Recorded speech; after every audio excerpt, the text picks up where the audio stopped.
Good afternoon, everyone. House Republicans went on an 8-week taxpayer-funded vacation while shutting the government down and hurting the American people. During that taxpayer-funded vacation, House Republicans didn't do a single thing to make life better for the American people. We've been back now in session legislatively for 2 weeks, and yet they still have not produced a bill to drive down the high cost of living, to address the Republican health care crisis, or to make life better for everyday Americans. It's clear to us that House Republicans have no intention to do anything other than continue to drive down right-wing extremism through the throats of the American people. House Republicans promised, along with Donald Trump, that they were going to lower costs on day one. Costs aren't going down in the United States of America. Costs are going up. Housing costs, through the roof. Electricity bills, through the roof. Grocery costs, through the roof. And now, as a result of the Republican refusal to extend the Affordable Care Act tax credits, tens of millions of people are on the verge of experiencing dramatically increased health care costs that will either push them into medical bankruptcy or prevent them from being able to go see a doctor when they need one. And yet we still see nothing from the Republican Party as it relates to addressing the health care crisis that they've created, because they're too busy fighting each other and spending time trying to find different ways to reward their billionaire donors. The American people deserve better. You deserve better. And House Democrats are going to continue to fight to lower the high cost of living, to fix our broken health care system, and to clean up corruption so we can deliver a country that actually works for working class Americans. Questions? Leader, good afternoon. Thank you. They had to pull this NIL bill on the House floor this week. Two things. Can you speak to what that means on an issue like that is seemingly bipartisan? And number two, does it seem like that the issue of addressing college sports and money in college sports is a bipartisan issue, but this is now veering off into partisan territory, and that's why Congress can't legislate on this? It's not that Congress can't legislate, it's that House Republicans can't legislate. It's the gang that can't legislate straight. These are individuals who continue to take a my way or the highway approach. First of all, what exactly was the rationale to bring a bill related to college sports to the floor this week at the same time that Republicans refuse to extend the Affordable Care Act tax credits? Shouldn't we put the health care of the American people first, particularly when the votes clearly don't even exist to bring the so-called SCORE Act to the floor? The question that a lot of people are asking this week related to the SCORE Act legislation is, who exactly directed Mike Johnson and Steve Scalise to bring this bill to the floor this week? Was it the big donors connected to LSU? That legislation would not have benefited college athletes. It would hurt college athletes. Take away the antitrust exemption. It would preempt the ability of states to actually pass legislation that promotes the health, the safety, and the well-being of their own college students. It would take away legal rights to seek redress. The organized labor unions across the country were strongly opposed because it undermined the ability of college athletes. It undermined their freedom to negotiate, took away collective bargaining rights.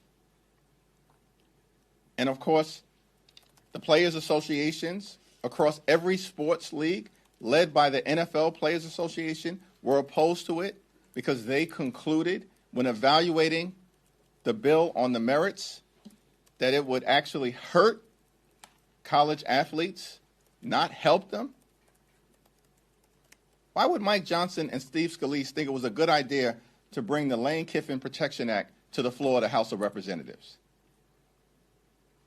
Legislation that would do nothing to benefit college athletes and everything to benefit coaches like Lane Kiffin, who got out of town, abandoned his players in the middle of a playoff run to go get a $100 million contract from LSU, the home state of Mike Johnson and Steve Scalise. People are asking the question, why did you decide to bring this bill this week with all the other issues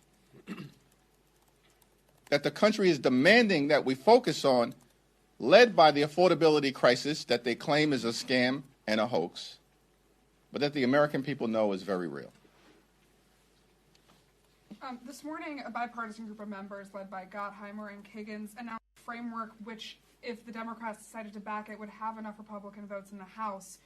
Are you encouraging Senator Schumer to look at other options as opposed to the 3-year clean extension that he currently announced, which is not expected to get 60 votes in the Senate? The path forward that has the greatest number of votes in both the House and the Senate is a 3-year extension of the Affordable Care Act tax credits. Time has run out. Republicans have been promising all year that they were going to get to addressing the health care crisis that they themselves have created. But clearly, they've had no intention to do anything about keeping health care affordable, beginning with extending the Affordable Care Act tax credits. This is December. The tax credits expire at the end of this month. What has taken so long? We started to raise this issue with great urgency in the spring, while Republicans were trying to jam the one big ugly bill down the throats of the American people. They somehow found the time to enact the largest cut to Medicaid in American history, cut $186 billion from SNAP, the largest cut to nutritional assistance in American history, and then with great urgency, these Republican extremists enacted massive tax breaks for their billionaire donors and skyrocketed the debt by more than $3 trillion. And they made those massive tax breaks permanent. And now there's no viable path forward that Republicans in the House or the Senate have put forth to address the fact that the Affordable Care Act tax credits are expiring. I mean, the time has long passed to do anything other than move forward with the legislation that will be triggered by the discharge petition that House Democrats have filed that has every single House Democrat on it, 214, which means all we need are 4 House Republicans. Out of 219, we only need 4 to join us. And we can get this legislation onto the floor and out of the House. And I'm thankful for the leadership that Chuck Schumer and Senate Democrats are showing in triggering an up or down vote on a 3-year extension in the Senate. And the American people will see which party supports the health care of hardworking American taxpayers, that would be Democrats, and which party is continuing to break our health care system, that would be the GOP. Thank you, Mr. Leader. Earlier this year, you said that your relationship with Speaker Johnson was, I believe, productive and forward-looking. A lot has happened since then with the shutdown and everything. I'm just curious if your relationship has evolved at all throughout the year and how you would characterize it now. It's evolved and not necessarily in a constructive direction. Thanks. Thank you, Mr. Leader. Just curious, why 3 years on the ACA tax credits? I mean, doesn't that seem kind of unrealistic, if we're being honest? And wouldn't the bipartisan efforts that she mentioned in the House, like the Common Ground framework, be a little bit more realistic path forward in regards to addressing the health care issue? It's my understanding that the Common Ground framework has the support perhaps of a handful of members of the House of Representatives, less than 10 as far as I can tell. Now, we're open to having good faith discussions with any House Republican who's serious about extending the Affordable Care Act tax credits. But the House Republican leadership is not. They've repeatedly said they have no interest in addressing the Affordable Care Act tax credit issue. In fact, Donald Trump and his administration were apparently prepared to put forth a proposal that Mike Johnson and House Republican leaders detonated because they have no interest in keeping health care affordable. The legislation that has the greatest amount of support in the Congress right now, both House and Senate, is a clean 3-year extension of the Affordable Care Act tax credits. We believe that the American people deserve a similar level of certainty that Republicans provided to their billionaire donors when they made those massive tax breaks permanent in the one big ugly bill. Thank you. Given recent interactions between President Trump and female members of the press, calling them piggy, ugly, stupid, do you have any concerns about the tone or treatment of journalists so far? And what is your overall view on the role of free press in America? Well, the tone that has consistently been adopted by Donald Trump toward members of the free and fair press, generally and specifically, most recently, directed at female reporters, is disgusting. It's unbecoming of a president. It's unconscionable, unacceptable, and un-American. And this is part of the reason why Donald Trump's approval rating is at 36%. The American people know that Donald Trump and Republican control of the House and the Senate has been a disaster for them. And instead of actually focusing on the issues that matter, like driving down the high cost of living or fixing our broken health care system, continue to engage in personal attacks against folks, ad hominem assaults on the character of individuals who are just doing their jobs. Now, in our democracy, it's clear. We have a legislative branch, the House and the Senate, separate and co-equal. We're supposed to provide a check and balance on an out-of-control executive branch. James Madison, in fact, one of the original framers of the Constitution, said that at its best, Congress should be a rival to the executive branch. But that's not what Republicans have done. These people are not rivals. They are a reckless rubber stamp for Donald Trump's extreme agenda. We've got the Article 2 executive branch. We got the Article 3 judiciary. But, of course, connected to the fabric of our democracy is the free and fair press. And Donald Trump, of course, is behaving more like a wannabe king who's uninterested in the scrutiny that comes from being part of American democracy.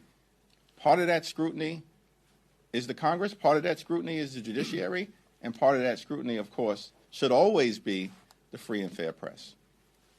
Thank you, Mr. Leader. Going back to the Speaker Johnson and the reconciliation law, he said he told reporters this morning that Americans will start feeling the relief from that bill next year, and some of the affordability concerns that they have now will start to subside.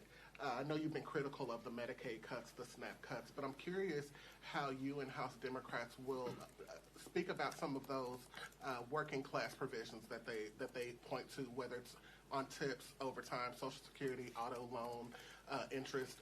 How are you all thinking about speaking to the American people about those particular provisions that it seems will be core to the Republicans' message next year about affordability?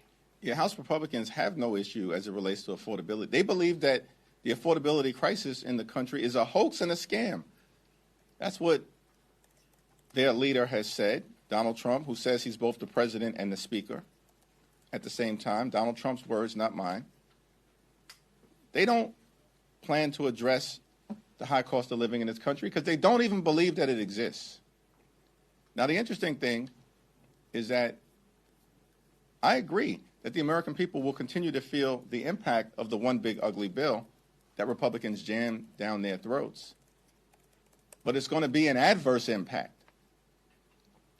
because hospitals and nursing homes and community-based health centers are going to continue to close as a result of Republicans enacting the largest cut to Medicaid in American history. Electricity bills are skyrocketing because of the Republican attack on the clean energy economy. Clean energy is cheaper energy, but they gutted those provisions of the tax code.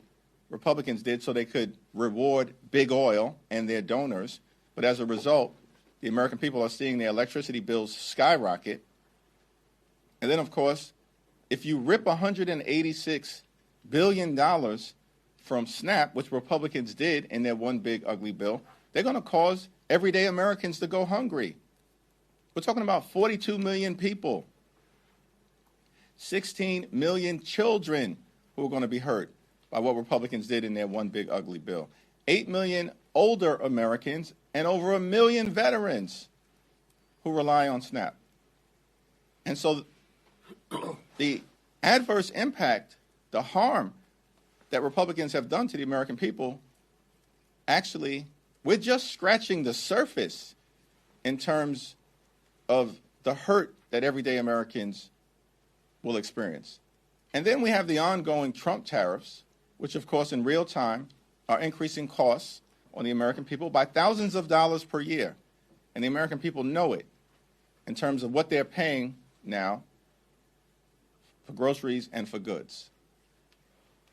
The American people are concerned about the fact that housing is totally out of control, health care is totally out of control, child care is totally out of control, and Republicans have no plan to deal with any of it.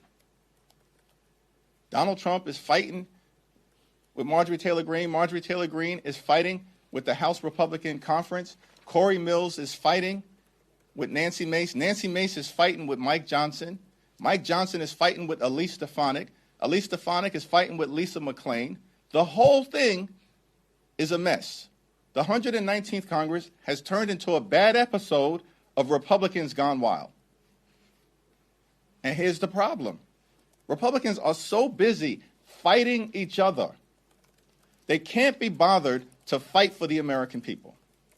Big difference between us and them. House Democrats are going to continue to fight for you to drive down the high cost of living and to fix our broken health care system.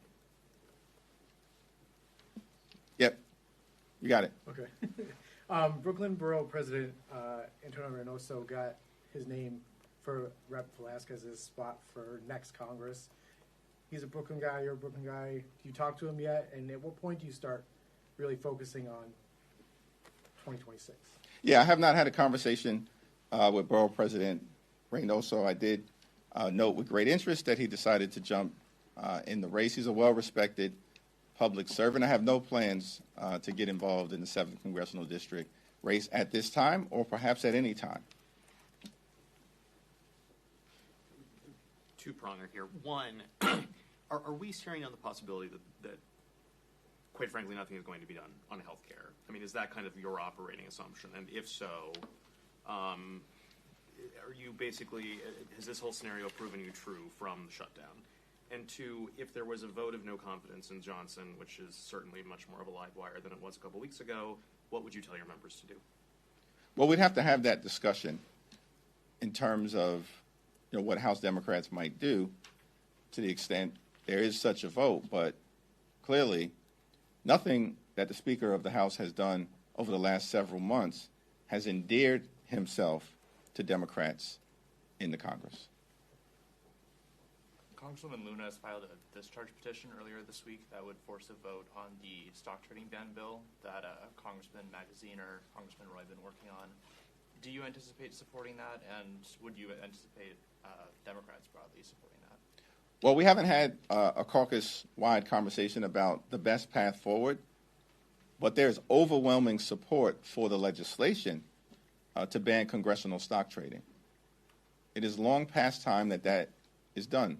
I think part of the challenge, again, is that Mike Johnson apparently said he's got zero interest in moving the legislation that is actually bipartisan, led by Chip Roy and Seth Magaziner. Mike Johnson, zero interest in banning congressional stock trading.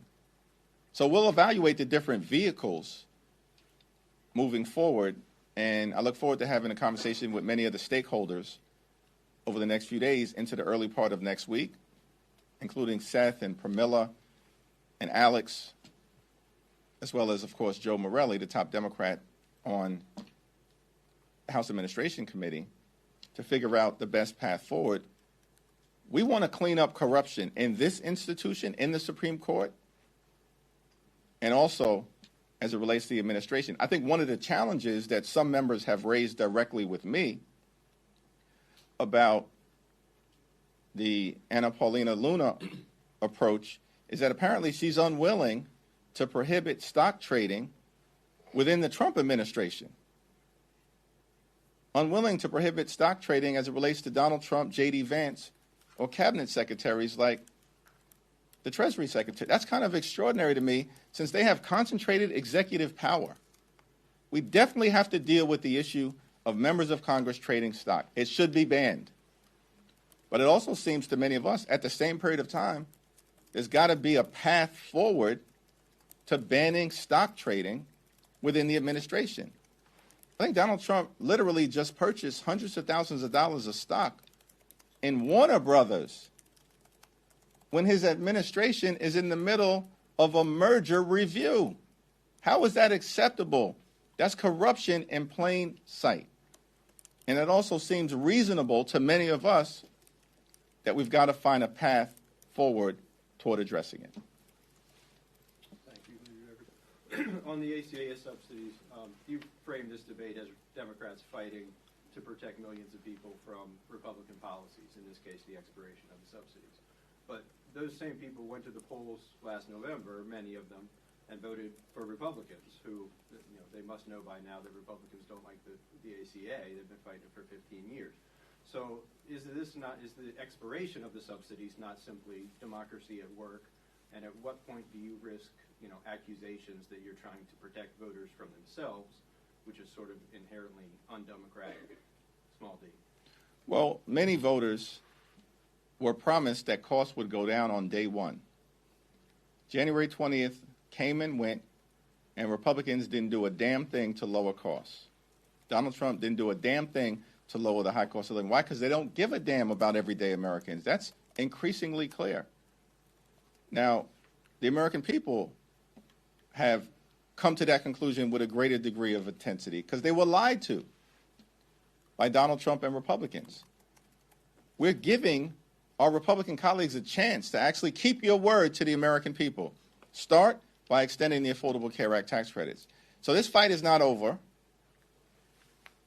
And, to Kevin's question as well, this fight is not over as it relates to the Affordable Care Act tax credits. Let's see what happens on the Senate floor next week. Thankful that Senate Democrats are bringing legislation that would extend the Affordable Care Act tax credits for 3 years. And we're going to continue to press our case in the House. Every single House Democrat on the same page. Republicans in the middle of a civil war, which is why they can't even focus. Just a handful of them can't focus on keeping their word to the American people and driving down the high cost of living. We still got a couple of weeks for them to change their tune. Thank you, Leader Jeffries. You and a majority of other Democrats voted against a pair of bills on the floor earlier today. The Republicans have argued is aimed at keeping foreign influence out of schools. Could you explain the reasoning for Democrats' opposition? The Republicans have not brought a single credible bill to the floor. I think Bobby Scott and others did a good job of explaining our concerns. We just want to educate our children. Focus on reading, writing, and arithmetic. Developing a holistic child. Giving the ability to them to think critically. And we're not going to be lectured by a group of Republicans who are dismantling the Department of Education in real time. Literally, 90% of the Department of Education as it existed last year is now gone. Doesn't exist within the Department of Education. It's been broken into pieces. Republicans are attacking public education, just like they're attacking public health and attacking public safety. And it's the reason why Republicans are either underperforming dramatically across the country electorally or have been crushed, as was the case across the country, up and down the ballot in the off-year elections in early November. The American people are through with these extremists. Done. Had enough. The extremists have gone too far. They've broken all of their promises. They spent the entire year rewarding their billionaire donors and trying to implement the most toxic parts of Project 2025, which is a difficult thing because the whole thing is toxic. But they've been focused on doing things that they know will harm the American people. In our view as Democrats, we're just going to continue to fight for a country where when you work hard and play by the rules, you should be able to live an affordable life, a comfortable life, live the good life. Good paying job, good housing, good health care, good education for your children, and a good retirement. Not too much to ask for in the United States of America, the wealthiest country in the history of the world. Thank you.